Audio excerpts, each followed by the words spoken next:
What's up guys, SweetJohnnyCage here. Welcome to my guide for Bloodborne, the Old Hunters DLC. In this guide I'm going to show you how to get all the new weapons, items, and runes that are available from the DLC, along with a couple of things that were added to the vanilla game. So we'll start off with those. Right here I'm fighting one of the Madaras Butcher twins in the Forbidden Woods. He's right at the first lamp when you spawn. If you're in the league, I believe that's when he starts attacking you, otherwise he stays hidden. I've heard reports of him just showing up for other people. But when you eventually kill him, he will reward you with Madaras Whistle, and this whistle allows you to summon a snake out of the ground on your location. This is pretty good for cheesing enemies through doorways. And the easiest way to kill him is just to parry him.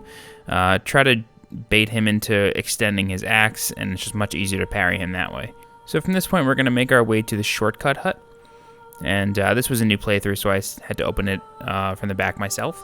And right here we have Valter, Master of the League. And the League is a new covenant added in this DLC, although again it's available in the vanilla adventure, and this is a PvE co-op covenant. Every time you get summoned into a world and kill a boss, you gain vermin. If you crush the vermin and talk to Valter, your rank goes up. And when you crush your first vermin and talk to Valter again, he rewards you with the League staff, as well as a new gesture.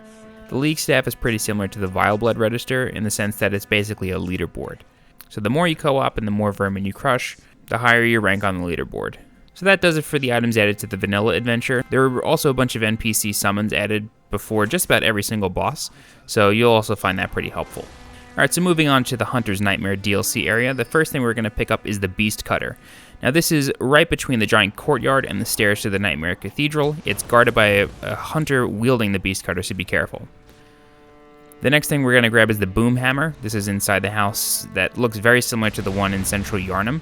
Just be careful when you go over there, it sets off a delayed Molotov cocktail, which explodes all of the oil urns around it. So just grab the item and run out and watch the explosion from afar. So the next thing we're going to get is the Firing Hammer badge, and in order to get this we just have to kill an NPC just outside of that house from Central Yharnam. Now this guy is using the new Beast's Embrace rune, as well as the upgraded Beast Claws that has a new moveset, and I'll show you that later.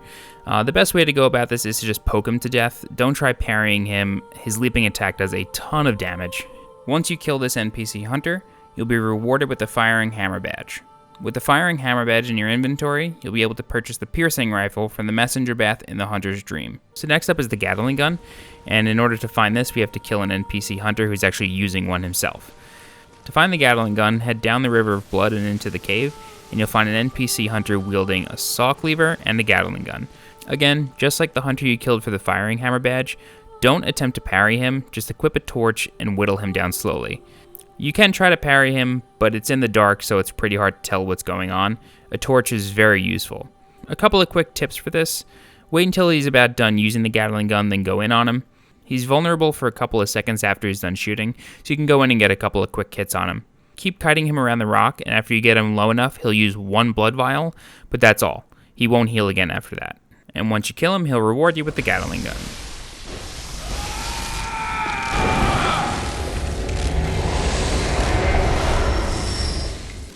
So immediately after getting the Gattling Gun, stay in the same cave and we're going to get the Amygdalan Arm. Now this weapon is actually guarded by a blood-starved beast, but it's not like the boss version. He doesn't transform, he doesn't really have too much poison running around him, it doesn't build up nearly as quickly, and you can actually just run right past him and grab the weapon and run out of the cave. Again, it's in the dark, so he's a little bit difficult to deal with, but it's up to you if you want to fight him. If you do kill him, he rewards a pretty good blood gem. After you get the Amygdalan Arm, head back up the River of Blood and deal with the hunter with the Beast Cutter and all the crows around him. Climb up the ladder, and instead of following the path, turn left and drop off onto this next platform. Be very careful here because there's an NPC hunter using the Beasthunter Saif as well as an old hunter bone, so it's a little bit difficult to track him, but you can just grab the item on the ledge and decide whether or not you want to fight him. So a little bit past the Beasthunter Saif is a church with a lamp and also a staircase leading underneath a tomb. Come down here, deal with the NPC hunter using a Beast Cutter, and then head up the River of Blood.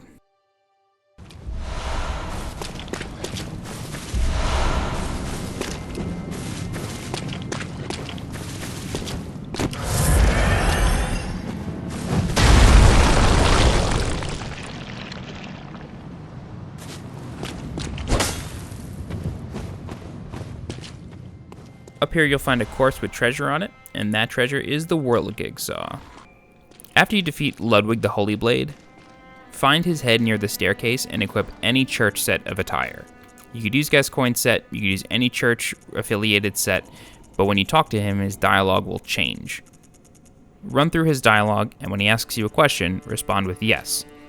After you run through his dialogue and he finally dies, you'll be rewarded with the Holy Moonlight Blade, and this is this game's version of the Moonlight Greatsword.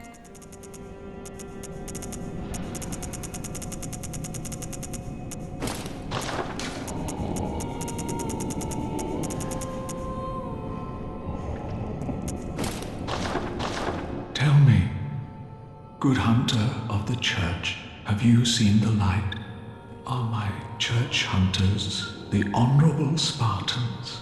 I hoped they would be. Ah, good. That is a relief. To know I did not suffer such denigration for nothing. Thank you kindly. Now I may sleep in peace. Even in this darkest of nights, I see the moonlight.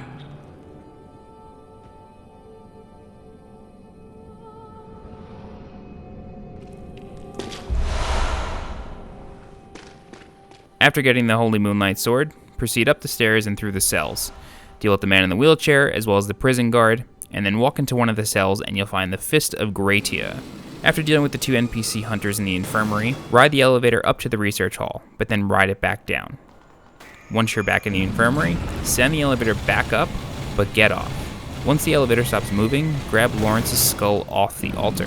If you bring this back to the Grand Cathedral in the Nightmare, you'll be able to fight Laurence the First Vicar.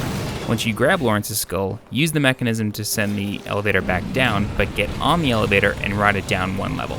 Once the elevator stops, you'll see a chest, and inside here is the church cannon. Alright, so up next is a bit of a fetch quest for St. Adeline. You need to find 2 brain fluid for her. You do need to find a 3rd eventually, and we'll get to that later, but here's where you get the first 2. The first one is on the rafters, and you find this after you raise the staircase. Kill the brain sack and loot the brain fluid. Make note that this comes back to life right after you kill it. The second brain fluid is on one of the staircase platforms, and it's guarded by a whip hunter. From the entrance of the research hall, turn right and go into St. Adeline's room. Take the elevator up 1 level, get out, kill the man in the wheelchair, take the next elevator up again, get out there, and turn left. Kill the man in the wheelchair and begin walking down the stairs. You'll see the whip hunter here guarding the brain sack. Now with a little bit of luck, you can get him to jump off the platform. There's no railing on here, so use that to your advantage. Kill the brain sack and get the brain fluid.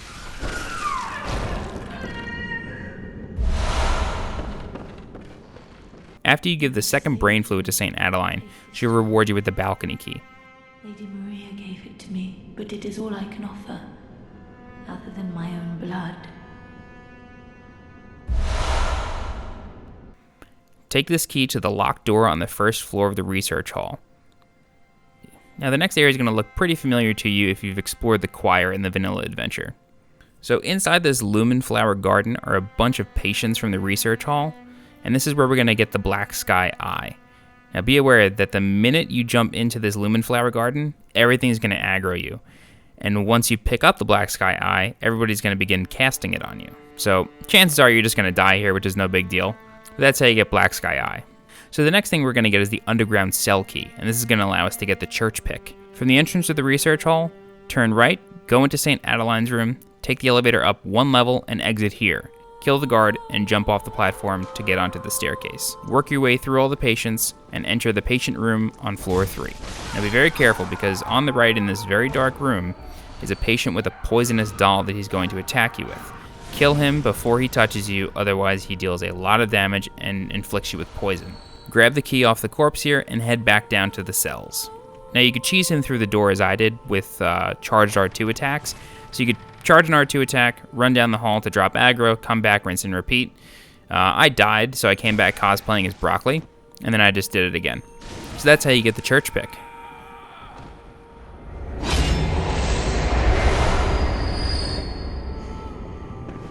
Up next is the Loch Shield. From the same place that you jumped onto the stairs from, Do it again, but instead of going back up the stairs, go down.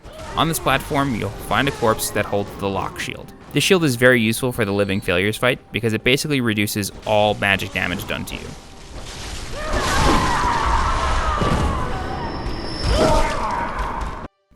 So up next we have the Rakuyo, and this is the weapon that Lady Maria uses against you.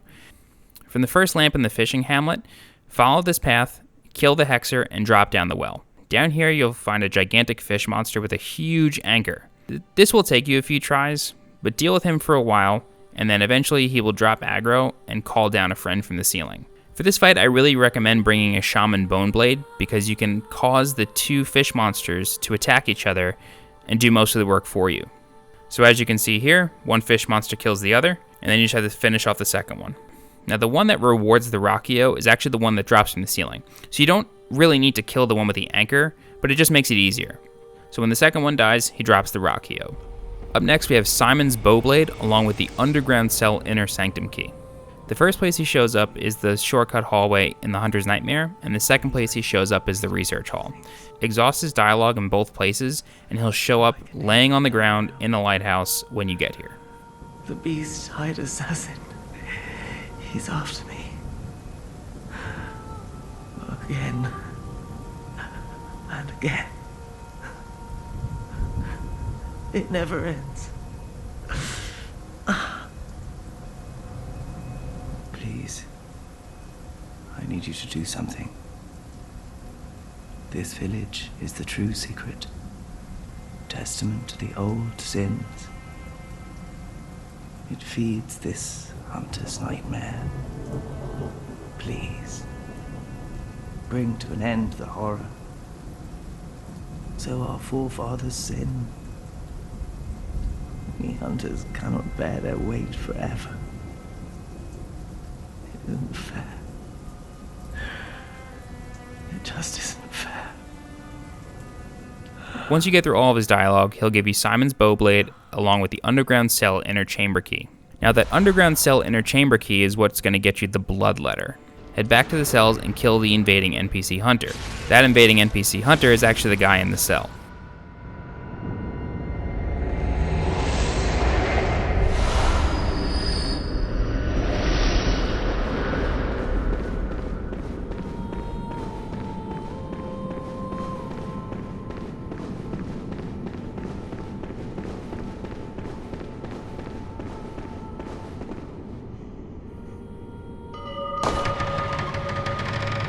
Open the cell door and talk to him. You don't have to talk to him, but I think his dialogue is pretty cool. Look who's here. Welcome to my quarters.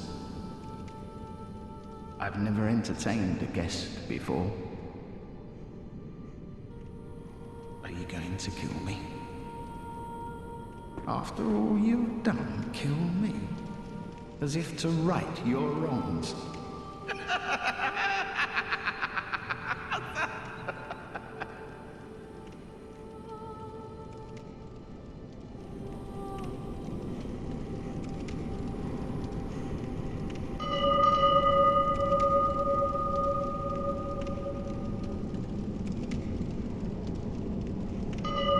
What is it? Or perhaps beg my forgiveness? Well, leave off. What's done is done.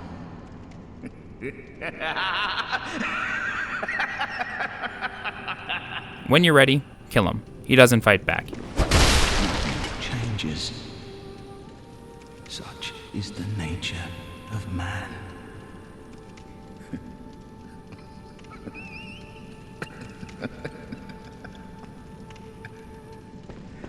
A couple seconds after his death, a treasure will appear.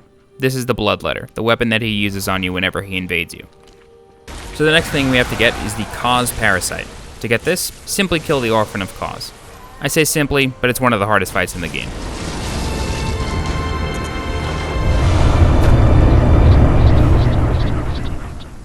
Now in order to use the Kos Parasite, we need the Milkweed rune. In order to get the Milkweed rune, we have to give St. Adeline a third brain fluid. You could scour the research hall for this third brain fluid, but chances are you won't find it. Remember earlier when I said that the brain stacks come back to life shortly after killing them? Well, the same actually applies for St. Adeline. Kill her, and you'll get a third brain fluid. Give her the brain fluid, and then she'll give you the Milkweed rune. Just one last time. A murky, mushy fluid that will make me whole. The sticky sound whispers to me. So very close, right into my ear. My head, just a head, that's all there is. I need my baptism. Please, I beg of you. I want to be something.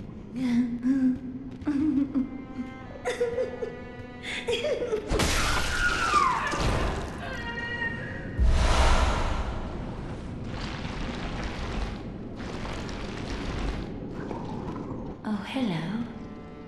One last time, Mother sting my plea. I want...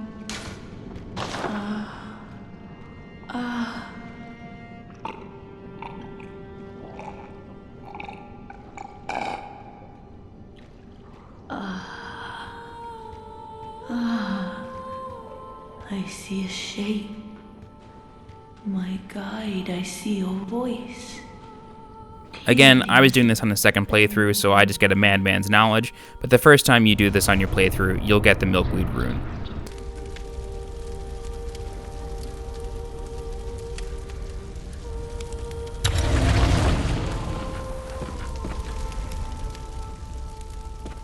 So the next thing we're going to get is the Accursed Brew.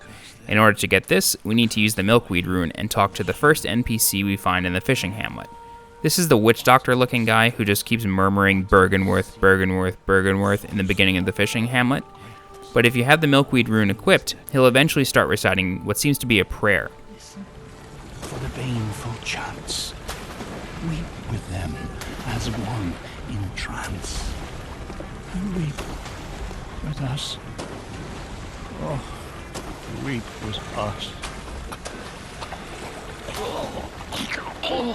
Let him finish saying this prayer and you'll be rewarded with the Accursed Brew. Like I said before, in order to use the Kos Parasite as a weapon, you need to be in kin form using the Milkweed rune. Now I decided to demo this for you because the moveset is really, really crazy and like nothing I've ever seen before, especially in this game.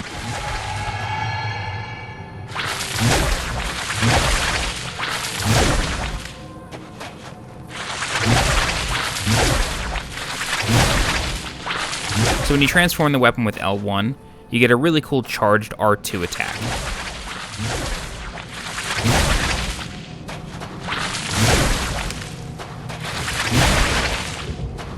It costs 2 silver bullets and basically your entire stamina bar.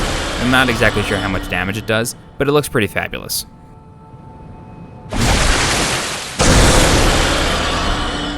So the final rune that was added in the Old Hunters DLC is the Beast's Embrace rune. In order to get the Beast's Embrace rune, simply kill Laurence, the first Vicar. Again, I say simply, but he is a huge pain in the ass. The Beast's Embrace rune gives you the long-awaited Beast form, and what better weapon to use in Beast form than the Beast Claw? Now be aware that there's a few changes made to the Beast Claw in the Old Hunters DLC, including a free Beast Roar in the transformed form with L2, along with a leaping attack.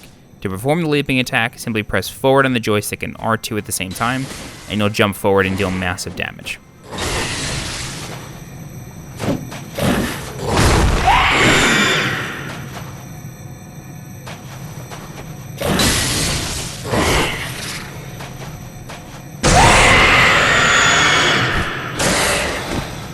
Alright guys, that about wraps up my guide for Bloodborne the Old Hunters DLC. If you have any questions, please feel free to put them in the comments, I'll be sure to reply to you. Be sure to like, favorite, and share the video, and make sure you subscribe to the channel. I'm SweetJohnnyCage, thanks for watching.